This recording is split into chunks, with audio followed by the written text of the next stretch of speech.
और वहां पटेल की दूरदर्शिता ये थी, अगर मैं भी अड़ गया, 8 वोट मेरे पक्ष में, 12 में से ना गांधी को मिला ना नेहरू को मिला, लेकिन फिर भी मैं दावेदारी नहीं कर रहा हूँ, क्योंकि अगर ये करा तो ये बवंडर करवा देंगे और जो हाथ में आई हुई स्वतंत्रता है वो टल जाएगी।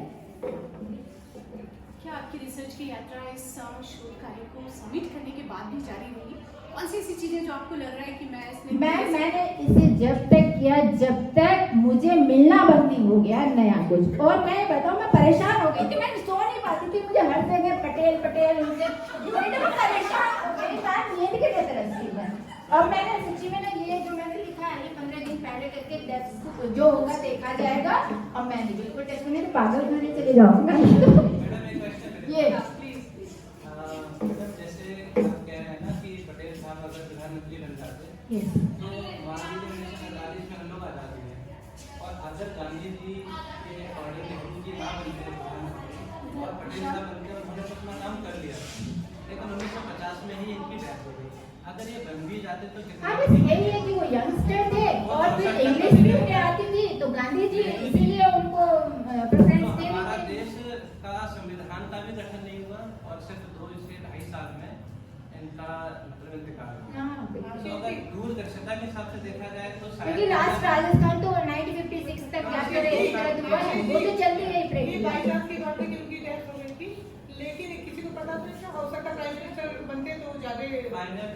लेकिन आप ये देखिए 72 वर्ष की उम्र में केवल 40 दिन के अंदर 562 रियासतों को एकीकृत कर दिया बिना रक्त की एक बूंद पाए हुए।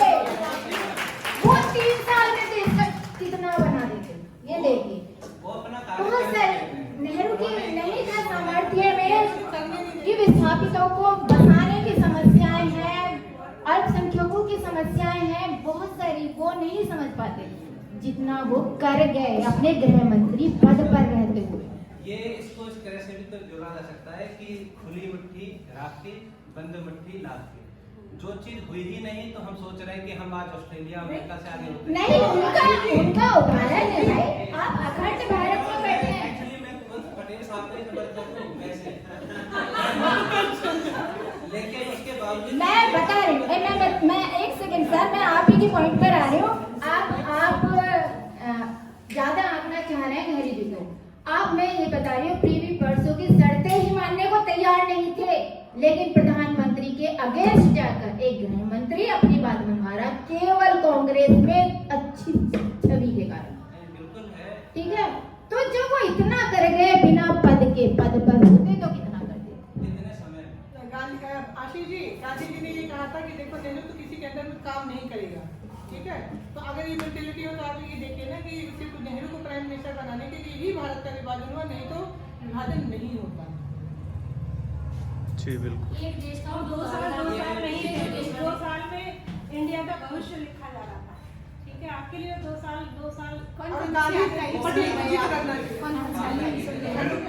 मैं दिल्ली में गई हूँ, मैं जयपुर में गई हूँ, और ये इंदौर 2 बार। गुजरात की कोई आर्काइव्स नहीं देखे? गुजरात में गई तो विजिट तो मैंने किया, लेकिन मैं वहाँ पर आर्काइव्स नहीं। ओरल सोर्सेज पे वहाँ काफ़ी अच्छा काम हो रहा है, और क्योंकि सरदार पटेल बिल्कुल अभी निकट बूथ के हैं, तो लोग काफ़ी कनेक्ट करते हैं उनसे अपने आप को, तो वहाँ पे भी अगर आगे आप इसको वैसे मैं उस म्युनिसिपल कॉर्पोरेशन में गई हूँ जहाँ आज भी पटेल जी के चर्चे सुने जाते हैं। वो चर्चे आपने सुने? हाँ, यस मैम। बहुत बुजुर्ग जो आज काम कर रहे हैं उनको किसी ने सुनाया, वो सुने मैंने। और कुछ साक्षात्कार मैंने ऐसे लिए, मैंने डायरेक्टली तो नहीं, क्योंकि बूथ पास की बात हो गई है, कुछ जो पहले लिए हुए साक्षात्कार हैं उनको उठाया प्राइमरी सोर्सेज के रूप में। तो मुझे काफी लगा कि मैं पहुंच रही हूँ, काफ़ी पहुँच गई है। तो मेरा इमोशनली किसी को भाई रीजन है, सबकी अपनी अपनी चॉइस होती है, पसंद होती है, तो ना मेरे लिए नेहरू जी बुरे हैं, और ना बस बात ये है कि मुझे जब मैंने एज ए टॉपिक, ये समस्या नहीं है, टॉपिक है, ग्राउंडेड थ्योरी है भाई, तो जितना मुझे सार मिला, मुझे पटेल ही पटेल नजर आए, मुझे अदर कोई नहीं। और कोई सवाल अगर किसी के साथ आप आप उधर ही आ हमारे जाइए। किसी स्कॉलर है वो कुछ प्रश्न करना चाहते हैं। मैं रिसर्च स्कॉलर हूँ और क्योंकि एक वक्त आएगा आपकी जगह हम भी खड़े होकर अपना बिल्कुल, sure, दे रहे होंगे, तो हम जानना चाहते हैं कि सेकेंडरी लिटरेचर के अलावा आपने आर्काइव्स को कैसे अप्रोच किया और आर्काइव्स का आइडेंटिफिकेशन का प्रोसेस क्या था? कि सबसे बढ़िया सब कुछ आपके मोबाइल में है आज। आप साइट पे जाइए, सब कुछ मिलेगा आपको हाथ में इजली, ठीक है। और विजिट में भी बैंक का परमिशन लेटर आपको कहीं नहीं रोकेगा। That was not my question. My question was कि जो डिजिटाइज बहुत सारे आर्काइव डिजिटाइज नहीं होते, लेकिन किस आर्काइव जाना है, कहाँ जाना है, वो मिल सकता है, कैसे मिल सकता है, ये प्रोसेसेस ये आपको गाइड बताएंगे ना, गाइड बताएंगे कि आप वहाँ जाइए, आपको वहाँ मिलेगा, ये चीज मिलेगी। जैसे अभी मैंने बताया कि आप अगर गुजरात में ही जाएं तो बहुत सारी चीजें ओरल ट्रेडिशन के रूप में, आप लोग को पता है हिस्ट्री में हम लोग गाथा, नाशंसी, पुराण सब के बारे में, आख्यान इन सब के बारे में पढ़ते हैं, तो ओरल ट्रेडिशन में भी बहुत सारी इन्फॉर्मेशन हिस्टोरिकल देता है। तो जैसे भी इन्होंने बताया या बाकी मैंने बताया कि वहाँ कई चीज़ों में इन्होंने कहा हम उस कॉर्पोरेशन में गए जहाँ आज भी चर्चा होता है, तो ओरल ट्रेडिशन भी अपने आप में हिस्ट्री में बहुत इंपॉर्टेंट वैल्यू रखता है। डायरेक्टली हम सरदार पटेल से नहीं मिले, लेकिन जो बुजुर्ग उनसे मिले थे उन्होंने अपनी अगली पीढ़ी को बताया और वो अगली पीढ़ी को बता रही है। एक ट्रेडिशन वहाँ पर बन चुका है जिसके माध्यम से भले ही वो सेकेंडरी सोर्स है, लेकिन still it is working as a primary source, what I guess. तो ये चीज़ है कि आप जिस जगह पर काम कर रहे हैं उस जगह के आसपास के लिए आपको थोड़ा अवेयर रहना पड़ेगा, अलर्ट रहना पड़ेगा, किन चीज़ों से हमें जानकारी मिल सकती है उसको चौंका तो ये एक और थी कि आर्काइव्स को कैसे अप्रोच किया जाए। तो एक्चुअली क्या डिफरेंट आर्काइव्स हैं, जैसे रियासतों के बारे में बीकानेर आर्काइव्स बहुत जैसे वहाँ पे आप जाएंगे, उन लोगों ने पूरा ऑलमोस्ट महेंद्र खड़गावत जी हैं पूरा डिजिटाइज किया हुआ है उन्होंने, और कैटेगराइज करके आपको, जैसे आप उनके सामने अपना रखेंगे कि मैं इस कारखंड पे बात कर रहा हूँ या इस पे मुझे काम करना है, तो वो लोग क्या है आपको पूरा कैटेगराइज जो किया हुआ उनका मटेरियल है वो आपको अवेलेबल करा देंगे। ज़्यादातर तो डिजिटाइज हो चुका है, लेकिन कुछ ऐसी है जो छोटे छोटे आर्काइव्स में भी आपको जाना पड़ता है, उनके पर्सनल लेटर्स हैं, तो एक लिंक से दूसरा लिंक बनता चला जाता है। हाँ मैम, जैसे स्टेट आर्काइव्स हैं, नेशनल आर्काइव्स हैं या अलग अलग जगह पे, वहाँ पे लैंड डॉक्यूमेंट्स वगैरह में बहुत सारे पैटर्न के बारे में पता चलता है, कई सारी चीज़ों के बारे में, टॉपिक पर डिपेंड करता है। लेकिन ये कैसे आइडेंटिफाई किया जाए कि अपने जो काम की चीज़ है वो, मतलब मैं जानना चाह रहा हूँ क्योंकि मुझे आगे जरूरत पड़ेगी। एक और तरीका होता है जब हम किसी आर्काइव में जाते हैं, तो सपोज वो किसी और आर्काइव के बारे में बता रहा है, किसी लेटर के बारे में बता रहा है, किसी न्यूज़पेपर के बारे में बता रहा है, तो ऑटोमेटिकली आपको वहां से भी रेफरेंसेस मिल जाते हैं, फिर उस रेफरेंस का सहारा लेके आप ओरिजिनल रेफरेंस तक भी पहुंच सकते हैं। जैसे कई बार क्या होता है, हम लोग बुक को जब पढ़ते हैं तो हम पहले नहीं पढ़ते उसको, हम पीछे जाते हैं, इंडेक्स पर जाते हैं, वहां से हम वर्ड्स पकड़ते हैं, पेज नंबर्स पकड़ते हैं, या उससे हमें और रेफरेंसेस मिलते चले जाते हैं, तो इट बिकम्स अ चेन, उससे आप आराम से इसके अप्रोच कर सकते हैं। छोटी छोटी दुकानें हैं, उनमें बहुत सारा मटेरियल जो है बोरों में बंद रखा हुआ है, तो वो अप्रोच करने की आपकी क्षमता भी होनी चाहिए। कई बार क्या लिंक, पर्सनल लिंक्स काम आते हैं, कई बार वो लोग देते नहीं है क्योंकि वो अप्रोच तो करना नहीं होता। हाँ, बिना अप्रोच इजली नहीं मिलेंगे, ये पक्की बात है, इजली आपको नहीं मिलेगा। कोई अप्रोच होगी तभी मिल पाएगा। पिछला जो हमारा स्कॉलर था, खजुराहो के लिए भी हमें अप्रोच करना पड़ा कि उनके पास सब कुछ था, but they were not easily opening the Elmira, और उसके लिए तैयार नहीं थे कि हम क्यों आपको इजीली दे दें, तो हमें बहुत अप्रोच करना पड़ा, वहाँ के अप्रोच से बात करनी पड़ी, फिर उन्होंने उसको हेल्प किया, तब जाके उसको सारा डाटा मिला था।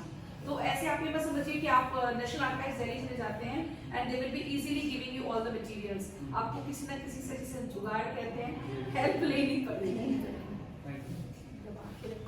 इवन पंचमार्क कॉइन्स के लिए बहुत सारी चीजें जग उनके पास नहीं बताया, जरिया बनाया था, तब मैं पहुंच पाई थी। एक क्वेश्चन मेरा है तुमसे हाँ जी। कि जब मैंने अपनी पीएचडी कंप्लीट करी, 7 साल लगे, और कंप्लीट होने के बाद मुझे लगा कि काम तो अब स्टार्ट होगा, क्या तुम्हें ऐसी फील आ रही है? मैम बिल्कुल 2014 से लगाइए, मैंने ये 16 में गर्मियों की छुट्टी पड़ती है तो एग्जाम दे दिया था, तो आ गया, तो 2014 से मेरे दिमाग में ये एक टॉपिक घूम रहा था, तो बहुत सारी चीज़ें मेरे पास इकट्ठी हो चुकी थी मैटर की, तो ये 7 में मुझे तो बहुत ज़्यादा टाइम लगा एक तरह से। कि अब कंप्लीट हो गया, आगे अब कंटिन्यू मुझे करोगे? अभी तक का तो सफिशिएंट था, लेकिन मुझे थोड़ा स्टे करना पड़ेगा अपने माइंड को। और अभी मैं भी तो relax हो रहो। जाए, लेकिन फिलहाल तो नहीं। जब तक तुम्हारा मन ना करे उसके करने का। कई बार हम चीजें जब करते हैं तो एंड तक आते आते ही हमें वो समझ में आता है। बहुत मतलब चारों तरफ वो घूमने लगते हैं भाई, आप लेक्चर और दे कोई रहे हो, सवाल? मेमोरी वहाँ से ले ले। आरसी सर, जैसे अभी मैम का जो क्वेश्चन था अभी वो मुझे लगा नहीं अभी पूरा हुआ हाँ जी। कि जैसे एक तो आपको उनको जानने की इच्छा हुई, पसंद और उनका आइडिया जो पसंद आ गए। वैसे तो हम लोग रिसर्च में ये मानते हैं कि हम जो रिसर्चर है उसको बायस नहीं बायस करना नहीं होना चाहिए। चाहिए, ऑब्जेक्टिव होना तो मुझे बायसनेस सी नजर आ रही है कहीं आप इतने ज्यादा पटेल जी के प्रति या नेहरू जी के सर खिलाफ। बायसनेस नहीं, जब मेरी बात सुन लीजिए आप- पूरी तरह। क्वेश्चन पूरा होना है। मेरे क्वेश्चन हो जाते हैं। पहली बात, दूसरी बात कोई थीसिस है तो उसका एक अपना एक प्रोसेस होता है कि आपने किसी दिमाग में आइडिया आया, आपने एक हाइपोथेसिस दिमाग में आई बनाई, आपने उससे चैप्टराइजेशन कैसे कैसे किया, पटेल जी को जानने के लिए आप किस किस दौर से गुजरे, कौन कौन से चैप्टर्स में आपने क्या क्या किया, तो वो सारी चीजें आप थोड़ा सा क्रम से सिस्टमेटिक बताएंगे तो हाँ बिल्कुल, चलिए मैं चैप्टराइजेशन के थ्रू आपको बता देती क्या हूँ। फाइंडिंग्स रही, जो फाइंडिंग्स वाला मैटर था ना वो अभी ओके, तक ओके। मेरे दिमाग में नहीं आया। कोशिश क्या कर लेते हैं मतलब है? सर। पहले मैंने इनका प्रेरक व्यक्तित्व की बात की थी, तो प्रेरक व्यक्तित्व की इनकी जीवन की इवेंट से लिया, जहाँ से सबसे पहले वहीं से बात करते हैं जहाँ से ये लौह पुरुष कहलाने लगे। ठीक है, बचपन में इन्हें एक फोड़ा हो गया था शरीर में और बहुत ही नासूर का काम वो कर रहा था, बस उसके अंदर पड़ गई थी। डॉक्टर के पास लेकर गए फैमिली मेंबर्स इनके, डॉक्टर भी घबराया बहुत ज़्यादा, तैयार नहीं ऑपरेट करने के लिए। इन्होंने खुद ही क्या किया, एक लोहे की सलाख को गर्म किया और उसे फोड़ डाला।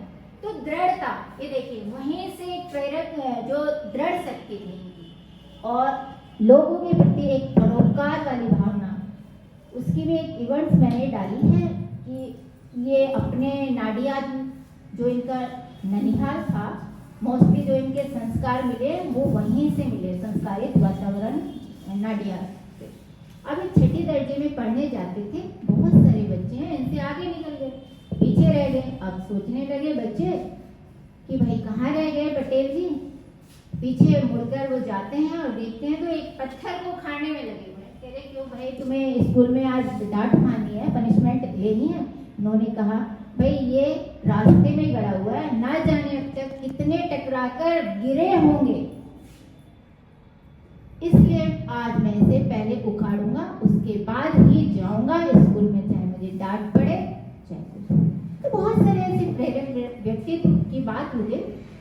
इसके बाद मैंने आंदोलन खेड़ा और बारदोले की बात की है, इनकी भूमिका की, और भारत छोड़ो। एक्चुअली पूनम जी मैं आपका सिर्फ सर, नहीं आपकी